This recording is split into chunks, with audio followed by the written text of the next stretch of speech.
president. We have a someone from the billionaire party who is running ostensibly to beat the Democratic nominee, I guess. It's been revealed.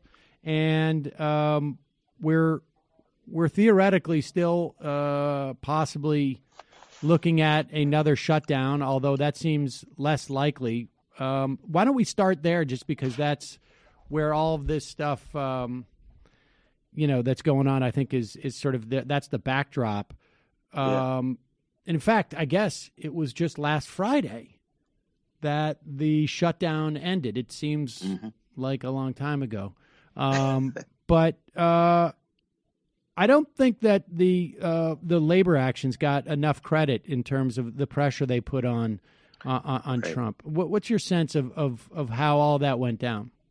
Are you sure it was last Friday? Because it does seem so long ago. Was it last Friday? It was last Friday. That's amazing. Yes. That's amazing, man. It's nuts. We're all getting older. Like, we're aging in dog years or something with Donald Trump as president. But no, absolutely. Like, the moment, I think everyone realized the moment LaGuardia said it was going to have to delay or cancel flights altogether, everyone knew that was the end. Yep. And that demonstrates the power of the labor unions there, of the labor force there specifically. In terms of the aftermath and Nancy Pelosi getting a lot of credit, that's what politicians do. Politicians take credit for things. She held the line. I will give her credit for this. I think Chuck Schumer would have flipped and caved in had it not been for Nancy Pelosi being as firm as she was. So if we're going to credit her with anything, I think we definitely should credit her for helping the Democrats have a backbone and a spine in this process.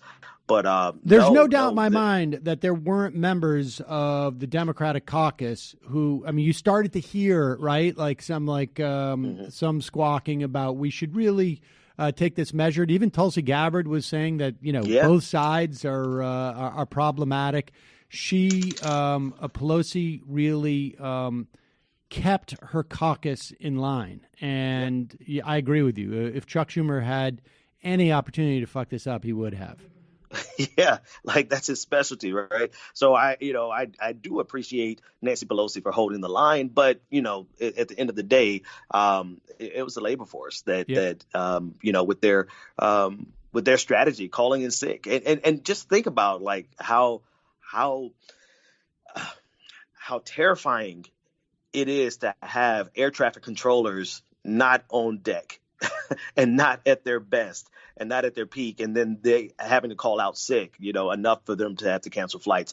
That type of movement, while it was so dangerous in the bigger scheme of things, it was so necessary, or else we would still be at a shutdown right now. Yep. So, but I think we always underestimate, and not us on the left in general. We're always pushing for the labor to step up. But I think the political system right now really underestimates the force that the labor unions across the country can actually continue to be. I mean, take a look at the teacher strikes that have happened over the last year. I think we're just over the last week.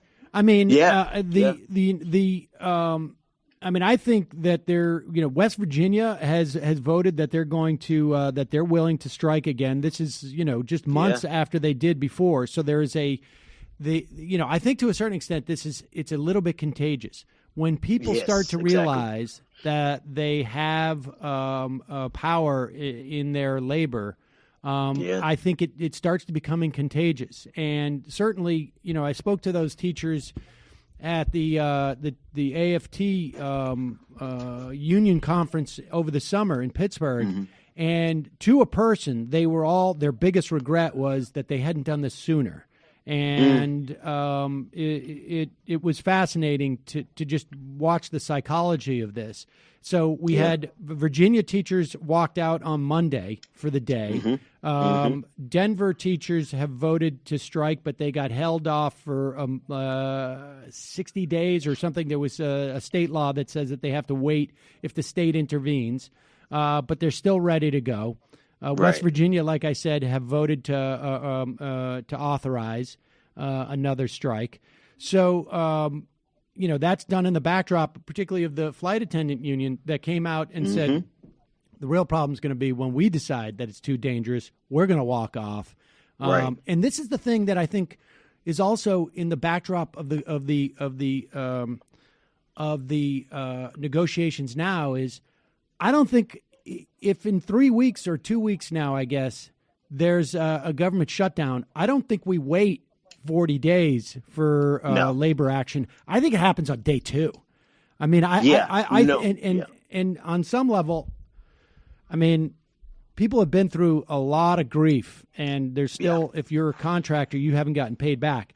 But it would be interesting to see that happen. I think because Go ahead. I'm sorry. No, I was going to say you're spot on there. It's contagious, and we've seen this steady buildup of labor action over the last, particularly since Donald Trump was elected. And if it's a side effect of his election, okay, that's fine. We can calculate that into our calculus, right? But I think in general, the taste and the experience that these teachers unions are having, and the different unions across the country are having, it is beyond contagious. They are most certainly going to act right away, because they are going to question themselves, like, why would we continue to put our financial stability at risk, along with the safety and security of the United States, of people flying, for example, put them at risk when we have this power that we just flexed. So, yeah, they're going to have to flex it again. But I think it's so politically toxic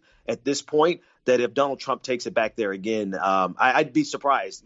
He's Donald Trump, and maybe I shouldn't say it, but I think maybe he is smart enough to realize that this is going to be entirely too toxic for a round 2 this quickly. It's going to be interesting, though. I think he's going to announce a national emergency, but I think he's also going to have real problems doing that from the Freedom Caucus. So he's really in a bind here, only because he, I think, pathologically believes that if he doesn't deliver not even the actual wall, but the illusion of a wall, that somehow his people will desert him. Although, and maybe that's a good way to segue, he has that, I think, that belief. It's going to be interesting because I think at the State of the Union on Tuesday night, he's going to try his plan B. And I think it's going to be around abortion.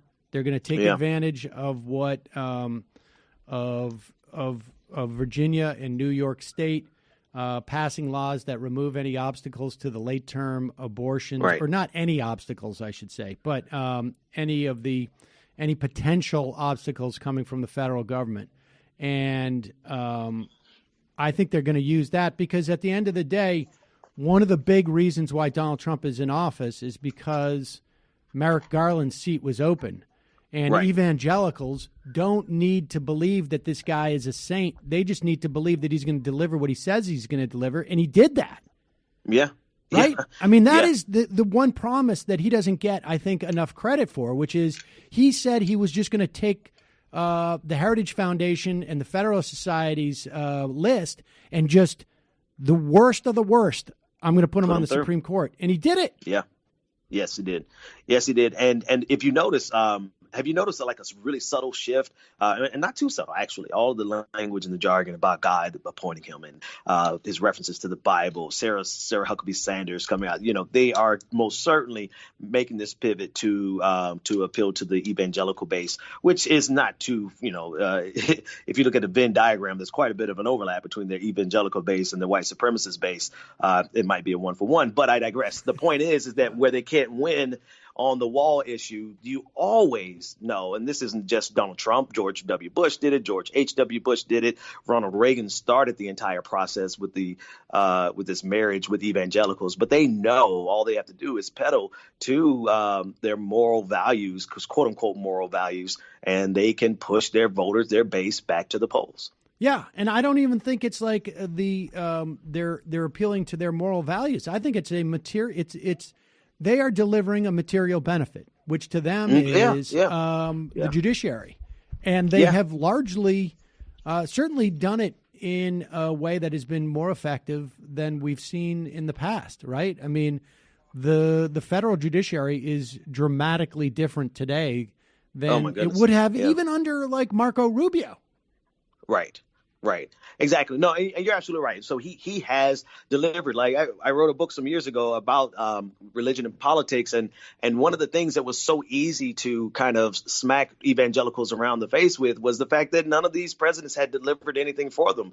Up to George W. Bush, there was nothing. He had the opportunity, he had the space, he had the time, he had the political capital to do something, and he really didn't. And well, now I have to kind of revise the entire book now because Donald Trump has delivered what they needed in terms of the Supreme Court and the judiciary all across the board, which I'm not sure if you're ready to pivot, but when you think about the number of appointments he has had, that just really sobers me up in terms of the conversations about our primary fights, the everything, 2016, relitigating 2016. Like we have a problem ahead of us for an entire generation, and it can continue to get worse. There are two things that people should look out for. Well, two specific things, but then one more broader. Trump's talking about abortion, because we haven't had a conversation about abortion, it seems to me, in the national news for at least a couple of years. Right, for sure. Outside of the ones that he probably paid for. Yeah. Trump's going to talk about abortion in the State of the Union, and they're going to make a big deal if Ginsburg is not there, and she won't be, because she skipped it in 2018, and there's no reason to expect that she's going to go now unless she wants to show that specifically, like, I'm healthy enough to show up there. But that is going to be. And then overall, there's going to be more of this God Squad talk. I think you're right. Yeah. And all of that is going to be, this could be his plan B, right? Like I may not have the wall, but if I can make something else big enough, maybe my rubes will not remember the wall. I don't think they care. I think as long as the rhetoric is there, they're going to feel good about it. But he has the Ann Coulters and the Rush Limbaughs on his back. But, I think at some point he's going to make the call that, he may just have to lose an Ann Coulter. She might end up being an enemy of his. She'll be back. She'll be back. Exactly. She'll be Pivoting back. to this conversation would bring her back. And even if she didn't come back, it would put her at odds with all of the evangelicals in their base. So she'll be forced back into his loving arms. I'm quite, even it just occurs to me, like even Dave Rubin now is talking about, like, I may have to be anti-choice because of the video clip I saw from Virginia. It's an interesting way to sort of establish. It's an interesting way to develop. Maybe a white nation state, too. But I also think that, look, they talk, I would imagine, in ways that, that we talk. And certainly, like, I've had conversations in the past where I'm like, what do you think is going to be on the horizon? Antitrust. All right, I'm going to dig into that. I imagine that they have those conversations, too. It's just more like, it's just a little thinner. And and I wouldn't be surprised if there was a sense of, like, we're going to be talking more about abortion because we need to go somewhere. And we need to make it about, we need to, like, set, we need to say something that triggers the Supreme, you got to vote because of the Supreme Court thing. And it's true. They do. We do too. Right. I mean, the counterbalance to that, obviously, the countervailing force would be people finally realizing on the left that, as bad as any of our candidates will be, we have to vote also, right? I mean, we're already in a precarious situation that if the right case got to the Supreme Court, I mean, the numbers are in the favor of overturning Roe versus Wade. It really depends on the Chief Justice. But you don't even need to do that today. Exactly. As we sit here, the Supreme Court is debating. I don't know if they're actually debating. I'm not exactly sure how that works, but they have been asked by some lawyers and abortion providers in Louisiana to respond to a case that went through the Fifth Circuit. This is the Gee versus what's the name of that case? Well, nevertheless, it's a Louisiana case. What is it? June Medical Services versus Gee. And this is a trap law identical to the one out of Texas 3 years ago in the Hellerstedt